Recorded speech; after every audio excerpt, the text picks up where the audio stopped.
Before mechanization, washing clothes was completely done by hand. The washer's hands, usually women's hands, would be in the soapy water rubbing against the fabric. Once clean, the water would then need to be wrung out by hand before setting them out to dry. This process was long and exhausting. The clothes wringer was a labor-saving tool. It was able to remove more water in less time and save the washer's strength and energy for other tasks. It worked by rotating the handle, which moved the rollers. The clothes were fed into the rollers, and the water falls into the basin that the wringer is mounted on.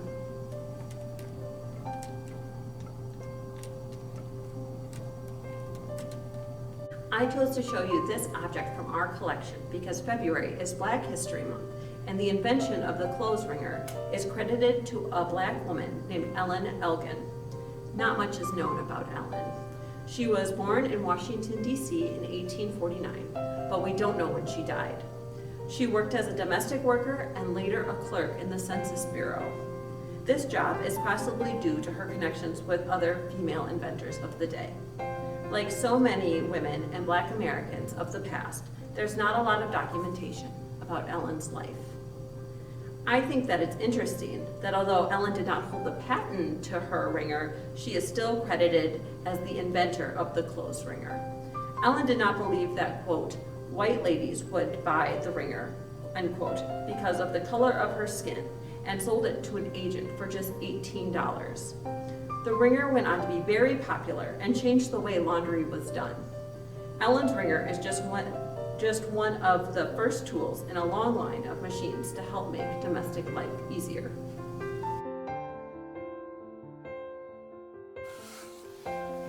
Hello, welcome to the 1841 Dwight and Elmira Foster House.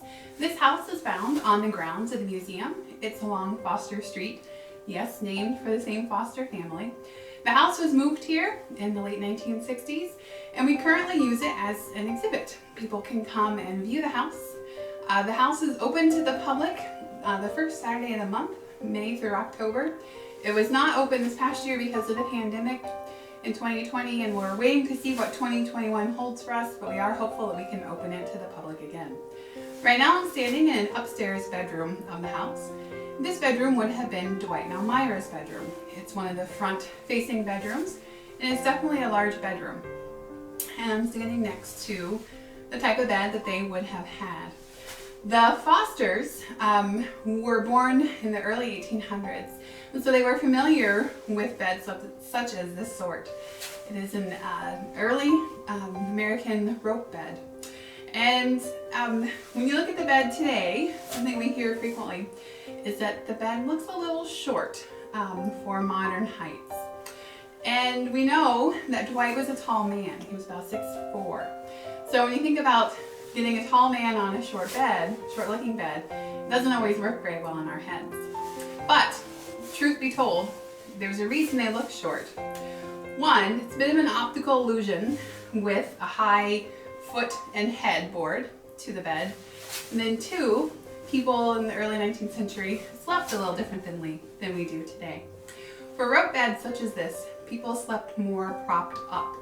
So their pillows would have been higher than our pillows are today. So one pillow put how people in the 19th century would have had it, and one pillow how we hold our pillows today. And I know this for a fact that people can sleep on them. When I was in graduate school, I had an internship in Northern Illinois, and I moved there in typical college student fashion with whatever I could fit in my car, and that included no bed. Luckily, my intern supervisor had a spare bed. She said, "You're welcome to use it while you're here." There was one catch. It was a rope bed. So she showed me how to do it, how to make a rope bed, how to weave the rope, and then it was mine for the several months I was there interning. And I'm 5'6". I'm an average height for a woman, and I slept just fine on the rope bed. And I think for Dwight, he would have had to do what most tall people have to do, and even in beds today, and that's sleep at a little bit more of an angle. So the whole idea of they were shorter back then because their beds are short, not true. Their beds just look short. They really weren't that much shorter in the 19th century than we are today. And we know that because for the Civil War, for draft records, part of the records that the Army kept was the height of their soldiers coming in. And the average height of a man at that point was about 5'7", 5'8". The average height of a man today is about 5'8", 5'9". So really not much of a difference in height, but there have been some other changes to us. So rope beds, they would fit just fine in the 19th century, as we would today. I do have to tell you I'm wearing my coat in the Foster house because it's a little bit chilly in here. We do heat it in the winter to keep it from freezing, especially our artifacts and the plaster, but it's definitely not warm in here. We keep it about 50 degrees. So I'm a little more comfortable wearing my coat than I would be just standing in my regular clothes. So I hope you can come back and view the rest of the Foster house at some point. Again, this is the 1841 Dwight and Elmira Foster house. It's our largest artifact, actually, that we have here at the museum, and we like to open it to the public as much as we can. Thank you. Let's take a close-up look at the parts of the bed. First, we have the comforter. We have our first tick, and we have a bottom tick. Generally, the ticks on the bottom were filled with straw, corn cobs, things of that sort. And the ticks on the top were filled with more comfortable things, perhaps feathers, down, things of that sort. Underneath all of the ticks is a rope, and it's the rope that provides the support for the bed.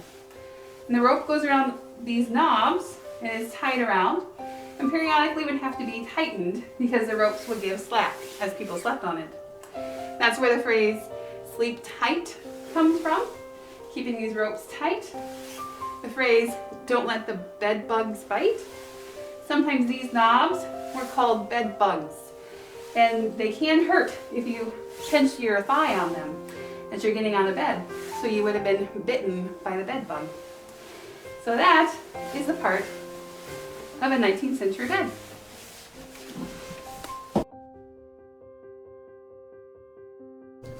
The two artifacts I'm showing today are from the 1906 depot, which was built by the Chicago Northwestern Railroad Company.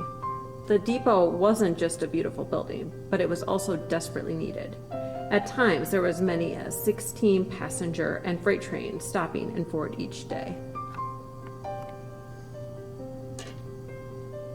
More than 150 railroad companies vied for roads in mid-1800s Wisconsin. It was not set in stone which communities would get the railroads. Luckily, Fort Atkinson had Lucian B. Caswell in their corner. Caswell had quite the legacy in town. He immigrated to the area when he was 10 years old, attended Milton and Beloit College, and became a lawyer in 1851. He was the district attorney, a lifelong member of the school board, started the first bank in town, served as a Wisconsin assemblyman for 3 terms, served in the U.S. Congress from 1874 to 1888. When you hear all this, it's no surprise that he was able to convince the Chicago Northwestern Railroad Company to run their line through Fort Atkinson in 1859. The depot was built near the corner of Janesville Avenue and South 3rd Street, alongside the tracks. It was built of red brick with stone trim. The depot was fit with modern conveniences, electric lights, bathrooms, including a spacious ladies' room with a separate waiting room, and elegant finishes of oak and tile flooring.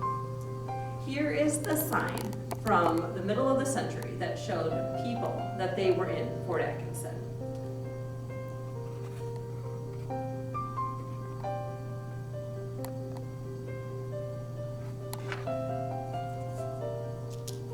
Unfortunately for people in Fort Atkinson, passenger service ended in 1950. The train depot was demolished in 1973, 8 years after a fire ran through the building in 1965. People are still interested in the depot though, so much so that a bike shelter was built in its image on the same location. The Hoard Museum archive has several images of our depot, including this newspaper clipping from October 25th, 1940. Okay.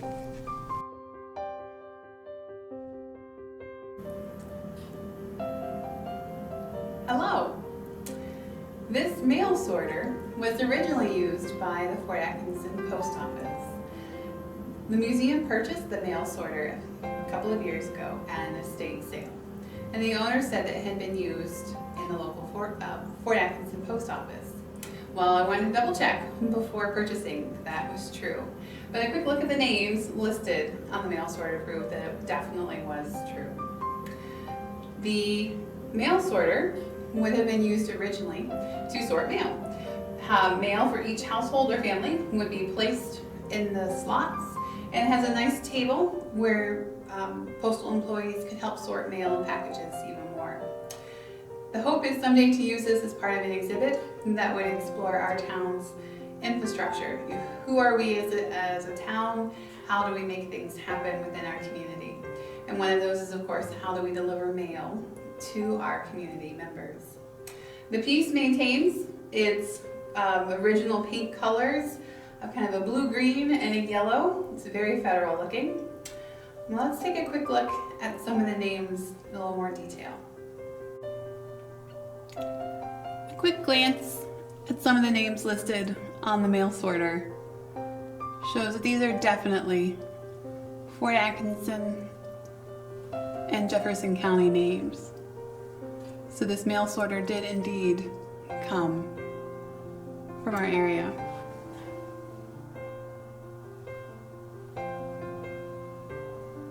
And we are very pleased to be able to preserve this part of Fort Atkinson's history.